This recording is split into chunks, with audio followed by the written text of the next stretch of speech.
මම අද කතා කරන්න යන්නේ ළඟ එන ගුරුසිකුරු මාරුවක් ගැනවත් සෙනසුරු වක්‍රවීම ඔබේ ලග්නයට බලපාන ආකාරය විග්‍රහ කිරීමටවත් නෙමෙයි. ඒක බාල මහලු අපි හැමෝටම ජීවිත කාලය පුරා වටිනා කියන ජ්‍යොතිර්වේදීන්ගේ රූපානි වැඩසටහනකින් පුවත්පතකින් ලබා ගන්නට බැරි ඉතාමත්ම වටිනා වැදගත් කාරණයක්. ඔය අහලා තියෙනවා මේ ලෝකේ වෙනස් කරපු විශේෂිත පුද්ගලයන් ගැන. කන්න හරියට කෑමක් නැතුව, අඳින්නට ඇඳුමක් නැතුව මහපාරේ නිදාගත්තු මිනිස්සු මේ ලෝකේ වෙනස් කර මහා ධනවතුන් ව්‍යාපාරිකයන් බවට පත් වෙනවා. ඒ වගේම පාසල් කාලේ පාසලෙන් කොන් කරපු අධ්‍යාපනයට කිසිම දක්ෂතාවයක් නොපෙන්වපු පුද්ගලයන් මේ ලෝකේ වෙනස් කර මහා විද්‍යාත්මක සොයාගැනීම් සිදු කරනවා. ඒකේ අනිත් පැත්ත ඒ වගේමයි මහා ධන කුවේරයන් විදියට ජීවත් වුණු රාජකීය ලේ තියෙන මිනිස්සු සියල්ල නැති කරගෙන සිරගවල වල ලගිනවා. නැත්තම් මහපාරට වැටෙනවා. ඔබ දන්නවද මේ කාරණා මෙහෙම සිද්ධ වෙන්නේ කොහොමද කියලා? ඔබට හිතෙන්න පුළුවන් මේක අහම්බයක්. මේක ඔවුන්ගේ වාසනාව එහෙම නැත්නම් අවාසනාව. හේතුව කුමක් වුණත් කාරණය කුමක්වත් ඔබ දන්නවද මේ ලෝකේ උපදින සෑම පුද්ගලයෙක්ම උපන් මොහොතේ අහසේ තිබෙන ග්‍රහ සිතියම අනුව මේ සිදුවන මේ හැරවුම් ලක්ෂයන් ඉතාමත්ම නිවැරදිව පැහැදිලිව පෙන්වු කරනවා කියන්නේ.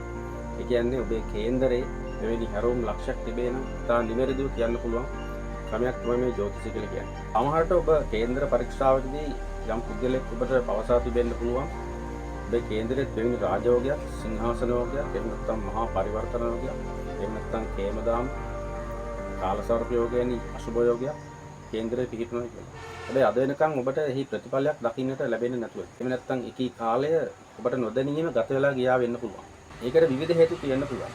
එකක් තමයි ඔබගේ ජන්ම කේන්දරයේ බැලූ බැල්මටම තියෙන එහෙම ග්‍රහ යෝගය නිවැරදිව පිහිටා නොතිබිය හැකියි. එහෙම නැත්නම් එවැනි ප්‍රබල ග්‍රහ පීඨිමක් ඔබේ කේන්දරයේ තිබියදී ඔබේ මගහැරියා වෙන්න පුළුවන්.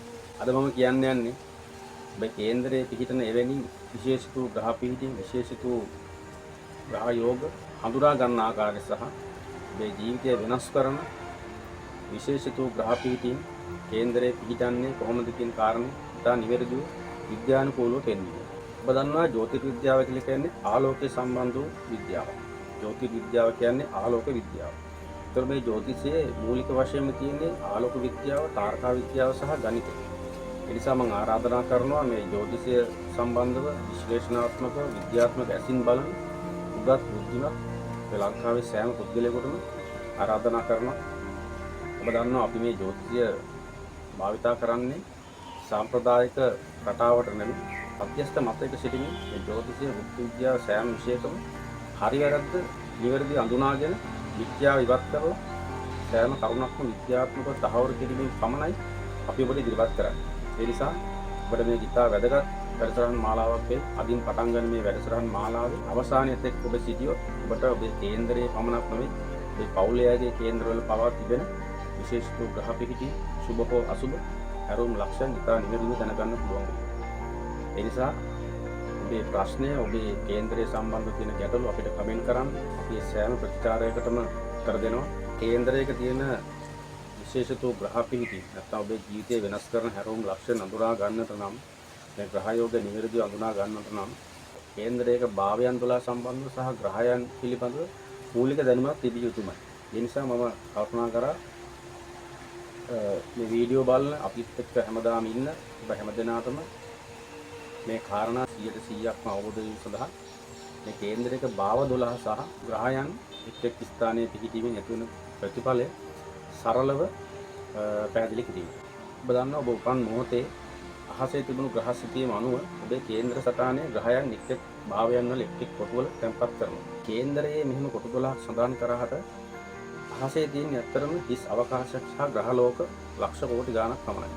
ඇත්තට මේ භාවයන් 12 කියලා කියන්නේ සරලව කිව්වොත් ඔබ උපන් මොහොතේ පෘථිවියට සාපේක්ෂව මේ හිස් අවකාශය නැත්නම් අංශක 360ක අහසේ තිබූ මේ හිස් අවකාශය කොටස් 12කට බෙදා වෙන් කිරීමෙන් ඇතිවන අංශක 30ක කලාපයක්. ඒතර මේ අංශක 30ක කලාපය හැම විටම ඔබේ ජීවිතයේ ශේෂ්ත්‍ර 12ක් ගැන පෙන්වුම් කරනවා. ඒ කියන්නේ එක් භාවයෙන් ඔබේ ජීවිත කාලය තුල සිදුවන සිදුවීම් සහ ඔබේ ජීවිතය සම්බන්ධව ශේෂ්ත්‍ර 12ක් නියෝජනය කරනවා. ඒ වගේම තමයි මේ ග්‍රහයන් 9 දෙනා හෝ 11 දෙනා ඔබේ ජීවිතයේ යම් යම් ශේෂ්ත්‍රයන් නියෝජනය කරනවා. ඒ කියන්නේ ඔබේ ජීවිත කාලයේ ඔබේ අධ්‍යාපනය, විවාහය, රැකියාව, ලෙඩ රෝග මේ ආදී සෑම කරුණක්ම ආවරණය වෙන පරිදි මේ ග්‍රහයන්ගෙන් විශේෂිත කරුණු අනාවරණය වෙනවා. ඒකෝර මේ ග්‍රහයන් එක් එක් භාවයන් තුල සිටීමේ ඔබේ ජීවිත කාලය තුල සිදුවේ ඇරවුම් ලක්ෂණ තා නිවැරදිව කියන්න පුළුවන් විද්‍යාවක් තමයි මේ ජ්‍යොතිෂ විද්‍යාව කියලා කියන්නේ. ඒකෝර මේ භාවයන් 12 කොටස් 4කට වෙන් කරොත් මේ ත්‍රිකෝණ 4ක් තියෙනවා. අපි කියනවා 1 5 9 ධර්ම ත්‍රිකෝණය. 2 6 10 කියන භාවයන් අර්ථ ත්‍රිකෝණය කියලා කියනවා. 3 7 11 කියන්නේ කාම ත්‍රිකෝණය. 4 8 12 කියලා කියන්නේ මෝක්ෂ ත්‍රිකෝණය. ඒ කියන්නේ මේ ජ්‍යොතිෂය විද්‍යාවට වගේම ධර්මයට ඉතාමත්ම සමීපයි. සමීපයි කියලා කියන්නේ මේ සෑම විෂයකින්ම විස්තර කරන්න පුළුවන් ඉතාම නිවැරදි විද්‍යාවක් තමයි ජ්‍යොතිෂය කියලා කියන්නේ. ඒ කියන්නේ ධර්ම අර්ථ කාම මෝක්ෂ කියන සෑම ගුණයක්ම පෙන්눔 කරනවා මේ ග්‍රහයන්ගෙන්.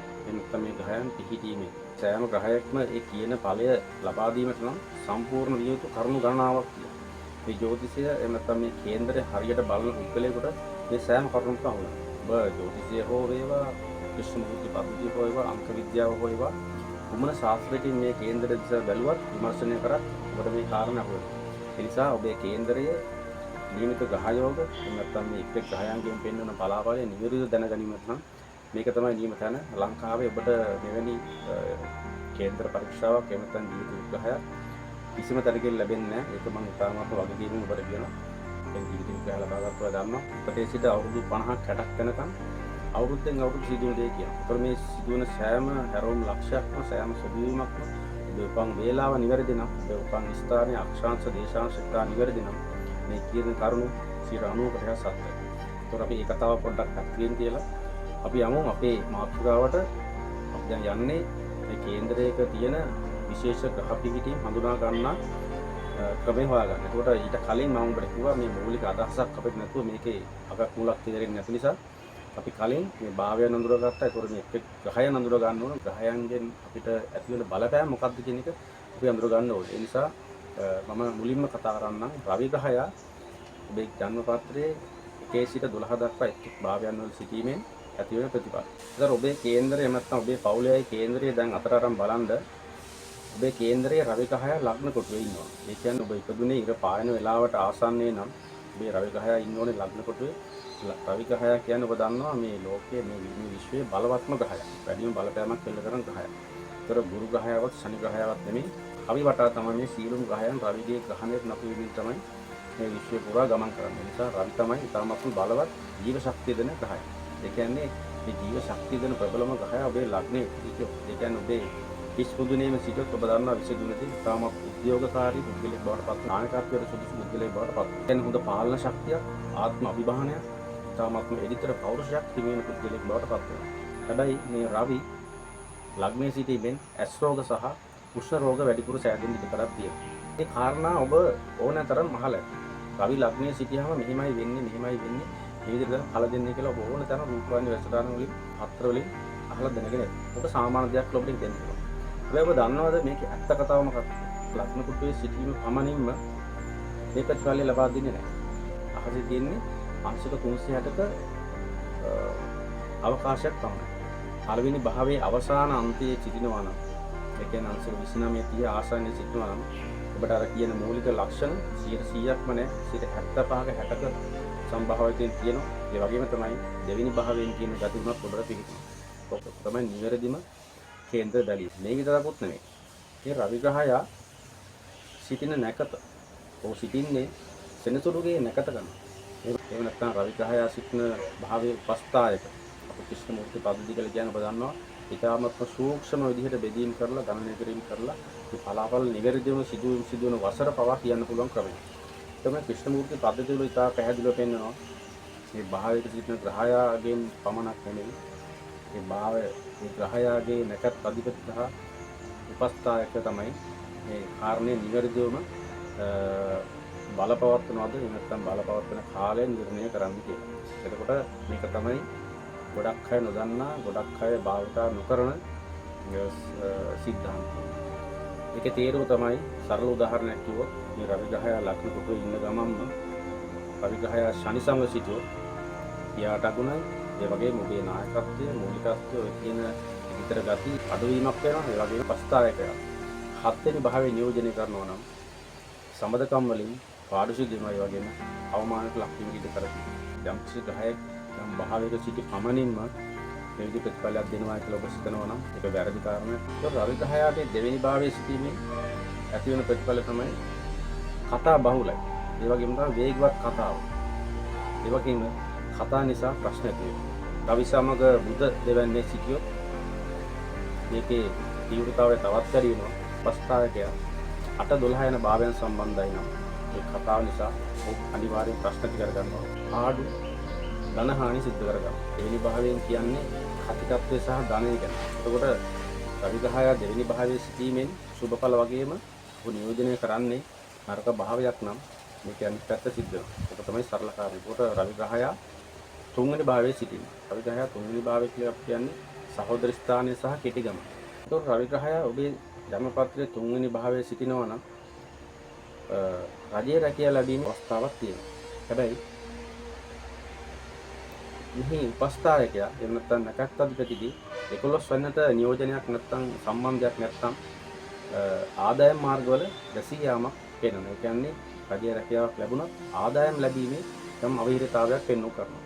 වාහන ලාභ, ගෙවල් දොරවල් ගැන කියවෙන බන්දු ස්ථාන නැත්නම් 4 වෙනි ස්ථානයේ රවි ග්‍රහය සිටීමෙන් ඇති වෙන්න පුළුවන් ප්‍රතිඵල තමයි ඔබ ගෙදර මූලිකත්වයට අරගෙන. ඒ කියන්නේ ඔබේ වචනය තමයි ගෙදර ක්‍රියාත්මක වෙන්නේ. ඔබ ප්‍රබල චරිතයක් වෙනවා ගෙදර. ඊට අමතරව 4 වෙනි උපස්ථායකයා 12 වෙනිට සම්බන්ධයි නම් පැහැදිලිවම ඔබට විදේශ රැකියාව අවස්ථාව තියෙනවා. හැබැයි මේ 4 වෙනි භාවය කියලා කියන්නේ අපි තවත් ආකාරයකට බලුවොත් ඔබේ ශාරීරියේ හදවත පපුව නියෝජනය කරන ස්ථානය. ඒ ගැන තවත් දීර්ඝ කතා කරමු. ඒක රවි ග්‍රහයා 4 වෙනි කොටුවේ සිටීමෙන් හෘද රෝග ඇතිවීමේ ප්‍රවණතාවයක් තියෙනවා. රවි බුධ සමග නම් බරපතල අසුබ දෘෂ්ටි නම් හෘද රෝග ඇති වෙනවා. ඇති වෙන කාලය වසර මාසය දිනය පවා නිර්දය ගන්න කියලා කියන්න පුළුවන්. විද්‍යාවක් තමයි මේ ජෝතිෂ කියලා කියන්නේ. දරුවන් සහ බුද්ධිය ගැන එහෙම නැත්නම් ප්‍රේමයේ සම්බන්ධ කියන 5 වෙනි කොටුවේ රවි ග්‍රහය සිටීමෙන් වැඩි ප්‍රවණතාවක් තියෙන ඔබේ පළමු දරුවා පුතෙක් වීම.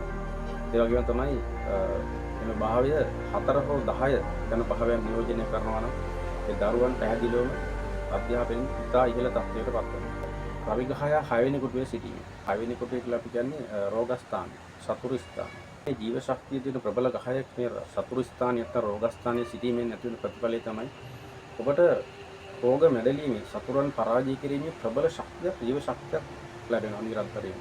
හැබැයි ඔබගේ පියාගේ සෞඛ්‍ය තත්ත්වය සම්බන්ධව යම්කිසි අසුබ තත්ත්වයක් ඇති වෙන්න පුළුවන්. ඒතර මේ රවි ග්‍රහය 6 වෙනි සිටියේදී 10 හෝ 11 යන භාවයන් සම්බන්ධව යම්කිසි සම්බන්ධයක් තියෙනවා නම් ස්ථිර වශයෙන් ඔහු රජයේ රැකියාවලින් ප්‍රධානයක් වෙනවා. ඒ වගේම තමයි රජයේ රැකියාව ස්ථිර වශයෙන් ලැබෙනවා. අහලාදී රවි ග්‍රහය 7 වෙනි කොටුවේ නැත්නම් විවාහය, පෞල් ව්‍යාපාර ගැන කියන භාවයේ සිටීමෙන් විවාහයට ප්‍රශ්න ඇති වෙන්න පුළුවන් කියලා. ප්‍රස්තාවකයා 4 වෙනි භාවයේ හෝ 6 වෙනි නියෝජනය කරොත් විවාහයෙන් වෙන්වීම පවා සිදු වෙන්න පුළුවන්. ඒ නිසා මේ ග්‍රහයක යම්කිසි භාවයක සිට පමණින්ම ඔය කියන සාමාන්‍ය ප්‍රතිඵල ලබා දෙන්නේ නැහැ. ඒකට සම්පූර්ණ යුතු කරුණු ගණනාවක් තියෙනවා. ඒ නිසා මේ කේන්දර පරීක්ෂාව ඔබ නිවැරදිව කරගත්තොත් අපල කාලයෙන් තුලින් ගැලවෙන විදිය, සුබ කාලය තුලින් ප්‍රයෝජන ලබා ගන්න විදිය ඉතා නිවැරදිව දැනගන්න පුළුවන්. ඒ වගේම තමයි ජීවිතේ දිනන්න පුළුවන් වෙනවා. රවි ග්‍රහය 8 වෙනි සිටීමෙන් ජීවිතේට විවිධ බාධා නැත්නම් හදිසි අනතුරු ඇතිවීමේ ප්‍රවණතාවයක් තියෙනවා. රවි ග්‍රහය පීඩා වෙලා ඉන්නවා නම් රජයෙන් දඬුවම් ලැබීමේ ඉඩකඩක් තියෙනවා. හැබැයි මේ භාවය අධිපතිය නැත්නම් උපස්ථායකයා 2-11 කියන ධනය සම්බන්ධව කියන භාවයකට සම්බන්ධයි නම් පියාගේ උරුමයෙන් එහෙම නැත්නම් නොසිතූ ධනලාභ, රක්ෂණ වන්දි වැනි මුදල් ලැබීමේ ප්‍රවණතාවයක් තියෙනවා. මේ 9 වෙනි රවි ග්‍රහය සිටීමේ පියාට සුබ බවක් කියවෙන ඒ වගේම තමයි ආගමික නැඹුරුවක් ඇති වෙනවා. 3-12 කියන භාවයන් හා ඍජු සම්බන්ධයක් පවතිනවා නම් පැහැදිලිවම විදේශගත අධ්‍යාපනයකට හිමිකම් කියන පුද්ගලයෙක් වෙනවා. සාමාන්‍යයෙන් රවි ග්‍රහයට ඊටාම සුදුසු භාවයන් තමයි 10-11 කියලා කියන්නේ. රවි ග්‍රහය 10 සිටීමෙන් බොහෝ අය දන්න කාරණයක් තමයි රජයේ රැකියාව ලැබෙනවා කියන්නේ. ඒකවල රවි ග්‍රහය 10 වෙනි කියලා කියන්නේ ඉර මුදුන් වන වේලාව. එතකොට ඉර මුදුන් වන වේලාව කියලා කියන්නේ රවි ග්‍රහය පෘථිවියට අංශ 90ක් ඉහළින් පිහිටන අවස්ථාව. ඒත් මෙවැනි වෙලාවක උපන් පුද්ගලයෙක්ගේ රවි ග්‍රහයෙන් ඇතිවන ජීව ශක්තිය නිසා සෙනසුරු ගුරු සීකුරු වැනි ග්‍රහයන්ගේ සම්බන්ධයක් පවතිනවා නම් ඉතා පැහැදිලිව ඔහු ප්‍රබල දේශපාලනඥයෙක් වීමේ ඉඩකඩක් තියෙනවා. ඒ නිසා රවි ග්‍රහයේ සිටි ඉතාමත්ම සුබ පිහිටීමක් විදිහට තමයි දකින්නේ. හය ස්ථානයේ 11 වෙනි භාවය සම්බන්ධව ඍජු සම්බන්ධයක් තියෙනවා.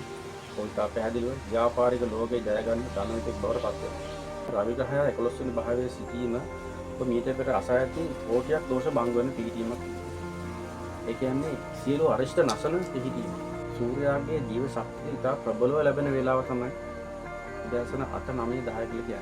රවි ග්‍රහය 11 වෙනි කොටුවේ පිහිටන අවස්ථාව උපන් පුද්ගලයෙකුට කෝටියක් දෝෂ භංග වෙන නැත්නම් සියලු අරිෂ්ඨ නැසන ජීව ශක්තියක් ලැබෙනවා කියලා කියන්නේ. මේ රවි ග්‍රහය 11 වෙනි කොටුවේ පිහිටා ඔබ යම්කිසි වැඩක් කරනවා නම් ඒක තමයි මොදම නැක. ඒ නිසා මේක ඉතාමත්ම සුබ පිහිටීම රවි ග්‍රහය 11 වෙනි කොටුවේ පිහිටීම. 12 වෙනි භාවයේ රවි ග්‍රහය සිටීමෙන් පෙන්වන්නේ කියන ව්‍යයස්ථාන. රවි ග්‍රහය ව්‍යයස්ථානයේ සිටීමෙන් ඇති වෙන්න පුළුවන් අසුබ වගේම සුබ ඵලක් තියෙනවා. බොහෝ විට ඔහුට විදේශ ගමන් විදේශගත සම්බන්ධතා ඇතිවීමේ ඉඩකඩක් තියෙනවා. විදේශගත රැකියාව, විදේශගත ආදායම් ලැබීමේ ඉඩකඩක් තියෙනවා. ඒ වගේම තමයි සම්බන්ධයක් තිබුණොත් 8, 12 කියන භාවයකට සිරගත වීම, වීති ගැටලු ඇතිවීමේ ඉඩකඩක් තියෙනවා. එතකොට අද අපි කතා කරා රවි ග්‍රහය එක් භාවයන් වල සිටීමෙන් ඇති වෙන මූලික පලාඵල. මින් ඉදිරියට සඳු, කුජ, බුධ වැනි සියලුම ග්‍රහයන්ගේ පිහිටීම අනුව ඔබේ ජන්මපත්‍රයේ පෙන්වන ගති ලක්ෂණ නැත්නම් ඇති වෙන ප්‍රතිඵලය ඉතා කෙටියෙන් සාකච්ඡා කරලා ඔබේ කේන්දරයේ තියෙන